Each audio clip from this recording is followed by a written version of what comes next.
Hi, I'm Rob. Hi, and I'm Rob. Today, it's Star Ocean, Integrity and Faithlessness. Carry on a great tradition of Japanese RPGs with absolutely nonsensical subtitles. Seriously, Integrity and Faithlessness, what kind of a name is that? I don't know. Hi, I'm Integrity, and I'm Faithlessness, and today we're... What is this, like side boob and cleavage? Like, as the two characters? What, are they like a buddy cop team now? Well, cleavage makes a return in this game anyway, but we'll get to that later on. Really? Without side boob? And she's abandoned side boob. But this is a reference to our Knights of Azure review, so this makes sense, I assure you. Sorry, abandoned side boob. Yeah, it's a great name for a band, isn't it? But anyhow, Star Ocean, Integrity and Faithlessness, we star as Fidel Camus. He's a 23-year-old. He wears the same blue jacket that a lot of the protagonists in Star Ocean have. You know, same blue hair, same blue, like, trenchy jacket, and the same sort of design, same familiar design. He's 23 years old, that's relevant, loads. And he's inherited the sort of facade technique from his father. He's a protector of this really rural village. But on the outskirts of this village, attacking nation, a neighbouring nation, there's lots of war in this world of Star Ocean. So, right, there's that war that's going on. And as you're going from village to village, trying to get the aid of the central military, you are... Well, there's a massive ship falls out of the sky, basically. Really? Basically. A massive ship just falls out of the sky? Like a spaceship, yeah, not like a galleon. It just happens to fall out of the sky? Yeah, and it makes a massive explosion. So Fidel, along with Miki, who's 18-year-old and is possibly the most typically cute girl next door anime stereotype design that I've ever seen in a video game. What, does she have like the homely dress with the apron on? Basically, pink hair. Pink hair, homely dress. Very calming face. It's very stereotypical design. God.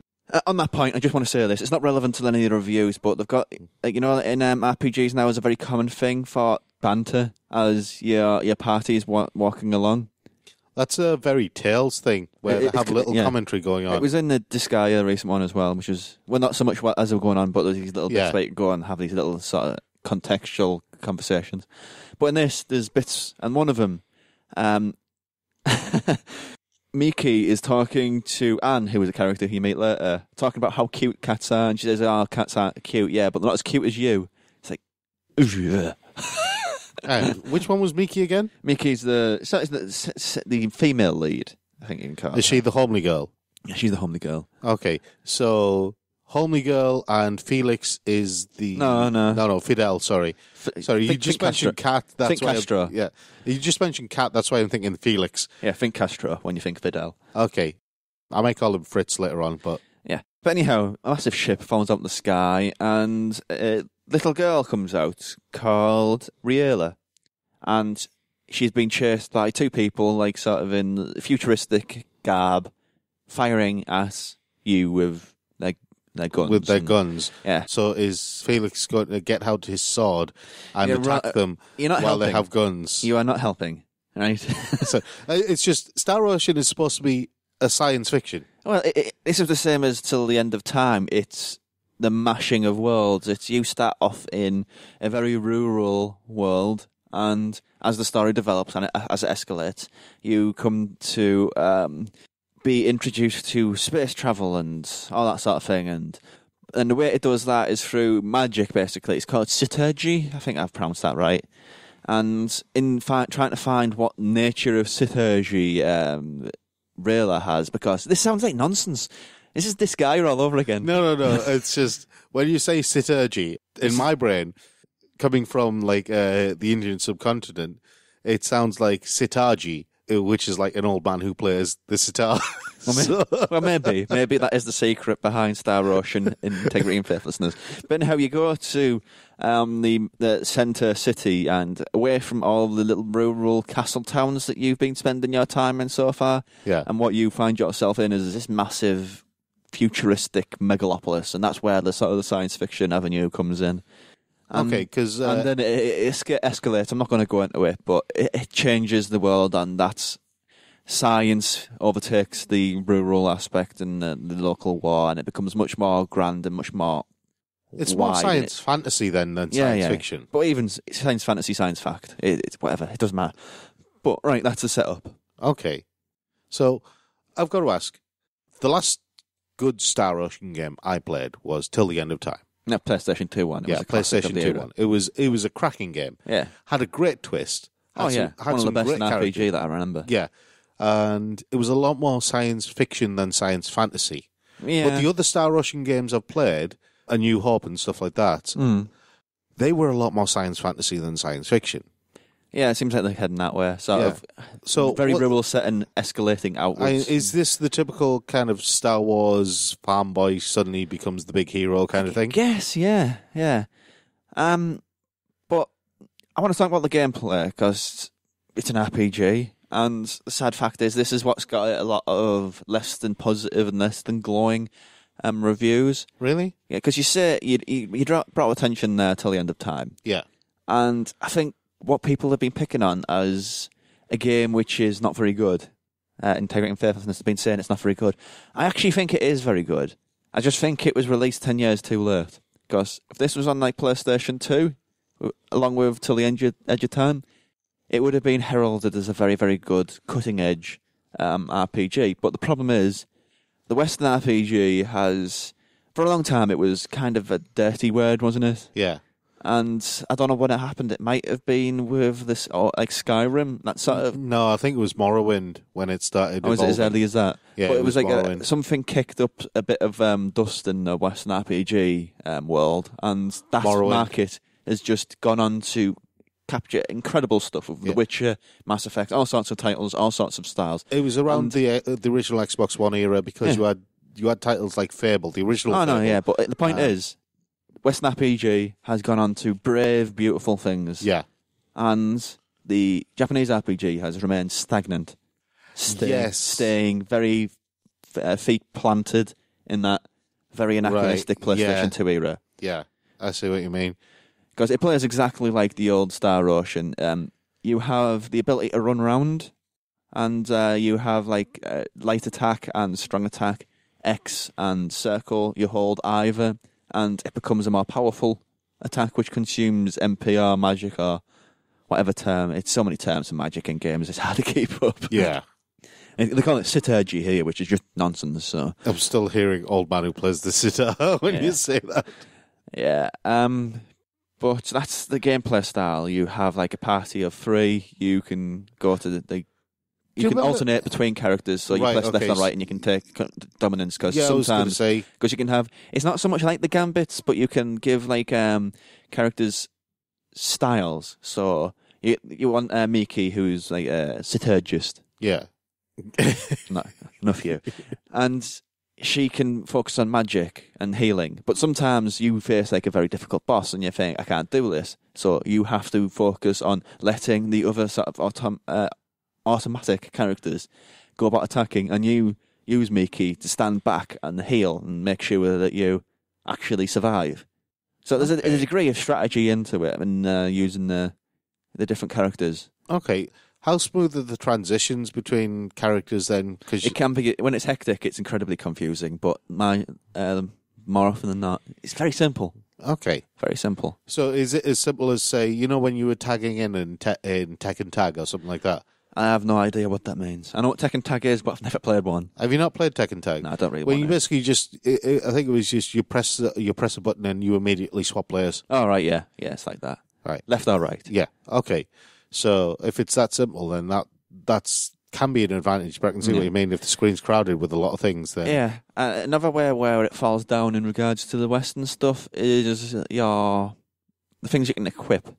It does have like a very light degree of alchemy and crafting, but that's like it's been flogged by a lot of people who really shouldn't have been doing it. If you know what I mean, like there's I hate to bring up The Witcher so much, but it is like the high watermark of what an RPG should be in today's age. But the crafting and the alchemy aspect of that is outstanding. And when that was the last RPG I played, and it's unfair to compare it to that. But when you go from something which has really put a lot of consideration into how alchemy and crafting should work and what you need to do, and then you go from something that's just there. You're saying that to me, who's a terminal Italia fan, Yeah, no, but that's and not that the point. game is all about alchemy. Yeah, but that's my point. That's my point. I could drop an apple and a stone in a cauldron and make an apple pie. To go from a game like that, like Atelier, like Witcher, to a game where alchemy and crafting feels very secondary. I see what you mean. It feels like an afterthought. And the amount of weapons you can buy, it's very basic. It's incredibly basic. Really? It's like you go from like shop to shop to shop, and that's the thing I haven't mentioned here. It's so derivative. There's a hub world. Say there's a city where my left hand is, and there's a city where my right hand is, and there's a hub world in between the two where it's got paths leading between the left hand and the right hand. This is very hard to explain because I can't bring the map up in front of me, but it'll be in the video. Yeah. So you can understand it a bit better. But the amount of times you go between those two places, retracking the same paths, going here, there, again, tedious. It's very, very tedious. Okay, I'm just going to jump in here. You know, Square Enix have also brought out the new Final Fantasy mobile game, Brave Exvius. Yeah. The new Final Fantasy game seems like they've put more thought into it than they did for Star Ocean. It's not that I don't put a lot of thought into it. No, I mean on the crafting side and things like that. Yeah. But the thing here is, this is a game which is out of time. Yeah. That's what I mean, because the new Final Fantasy game is out of time. It's very old. It's very kind of Final Fantasy 6-ish. I think is it I Am Setsuna or Project Setsuna? I can't remember. I Am Setsuna. Yeah, that's very retro, and I think there's a great deal of that in the RPG market. I mean, I'm constantly seeing posts on Facebook saying, "Oh, I love Suikoden. Oh, I love A Breath of Fire 3. Oh, I love all of these really anachronistic old RPGs which aren't really that good, but Nostalgia Vision has made them brilliant." Is this one of those where where somebody wore the nostalgia goggles while they were making this? I don't know whether they did that when they were making it, but it very much feels like that while you're playing it. It feels like you're in a time capsule stepping back 10 years. And there's a lot of people who like that sort of stuff. But, I made my feelings about Final Fantasy 15, how the Battles with Titans is a bad aspect of RPGs, but every other way, Final Fantasy 15 is a brave new front for the Japanese RPG, because it is really, really pushing the boat out and trying some new stuff. Yeah. And at the other end of the spectrum, because this is they're going to be a few months apart. This has been released at the back end of June, and Final Fantasy 15 is back end of September. So there's not many months dividing them, but the amount which is dividing one game from the other is impossible to gulf, you know. See, the thing that's got me about this is, did you ever play Xenoblade? Yes. Xenoblade Chronicles on the Nintendo Wii. Yes. Right. The one that would automatically spring to mind when you're talking about science fiction RPG, JRPG that's science fiction based, that sort of thing. The only other one that I could think of that would rival Star Ocean in terms of history, in terms of the name, the brand, that sort of thing, would be Xenoblade. Yeah, I'd agree with that. Right. But it just seems like what the developers are doing with Xenoblade is so very different from what Square Enix is doing with Star Ocean. Yeah. I want to mention one last thing before I wrap this up. Yeah. I can't remember the name of the character, but Final Fantasy 12 had that one character who the seedier side of the gameplay and world just uses an opportunity to stare at her ass. It was the rabbit woman. Mean Fran? That was it. The Viera. Yeah, in this, that character is known as Fiore. She is... if you've seen the video, she's the character with the big flowing green hair and the Madder's Biscuits magic hat, which I love. I love the hat. But her clothes, she's massive chest and a very short skirt. Oh, is she the resident cleavage? Yes, and her costume is like a patchwork of... a check chair patchwork. Although, with every patch, the next one will be skin. Patch, skin, patch, skin, patch, skin. So, yes, this is a sore point for the game. But, yeah, like I say, this is a game. People like old school RPGs. People adore them. That is who this game is for. But in a world where RPGs are moving forward and chasing that dragon, to play games like this, it just feels... cheap? Cheap, yeah. The thing that I think annoys me a little bit about what you've been saying Not that I disagree with what you're saying. Yeah. The thing that annoys me a little bit about what you've been saying is I expected more from Star Ocean. So did I. When this was announced, I was like, oh, yes, rub my hands with glee, Star Ocean. Yeah. Can't wait to get my hands into this. But the trailers that we were seeing for Star Ocean didn't actually fill me with confidence because I was expecting better in terms of the graphics. I was expecting better in terms of... The graphics are fine. To me, the graphics seemed like early PS3. Kinda, but slick and cleaner. The thing you see is, what I mean? This has just got me worried for the new Dragon Ages, not Dragon Quest. It's got me worried about the new Dragon Quest. Well, I don't know, because Dragon Quest, I think...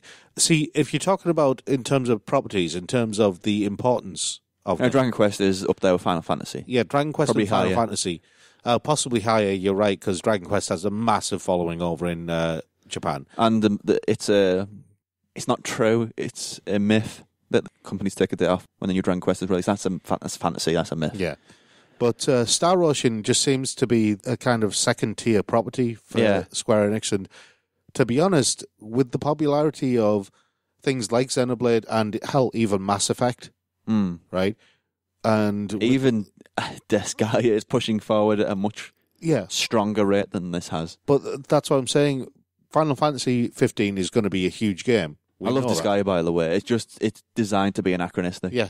And even that's pushing forward. That's what I meant by that. I just think that by not pushing forward, by not pushing the boundaries with Star Ocean, they're really limiting themselves and the future of that particular franchise. It's sad, really. Yeah. But, that's as much as we can say, really.